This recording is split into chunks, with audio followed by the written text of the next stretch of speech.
Hello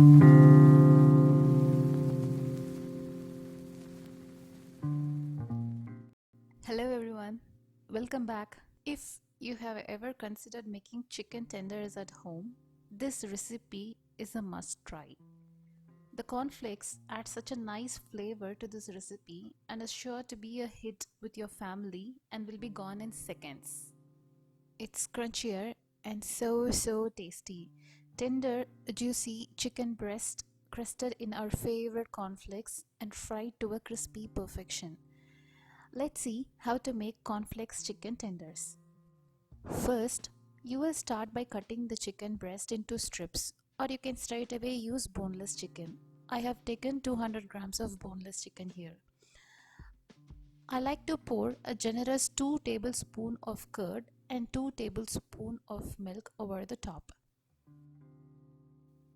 Then season them with half teaspoon of red chili powder, half teaspoon of ginger garlic paste, and 1/4 teaspoon of salt.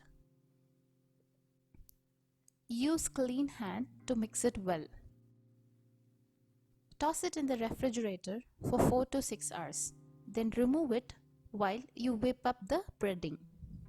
For the breading station, use a shallow dish for the breading. You need 3 tablespoons of breadcrumbs. You're going to grind the cornflakes. We prefer extra crunchy chicken tenders, so I like to leave them on the coarse side, just like this. Just know that underneath all of those flakes you will have a teeny little crumbs, so do not pulse them too much. Add 3 to 4 tablespoons of cornflakes. Add 1 teaspoon of corn flour for binding. Season with peri peri and salt. Place one strip at a time into the breading, press to coat. Repeat until all the pieces of chicken are well coated.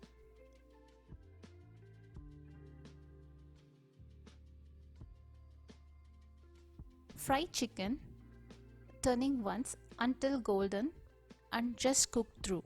5 to 6 minutes in total should do. Drain on a paper towel. Pair with some sweet chili sauce and enjoy. With a crisp crust and added hint of sweetness from the cornflakes, this chicken is quintessentially American. Make sure to hit the subscribe button. See you in another video. Bye.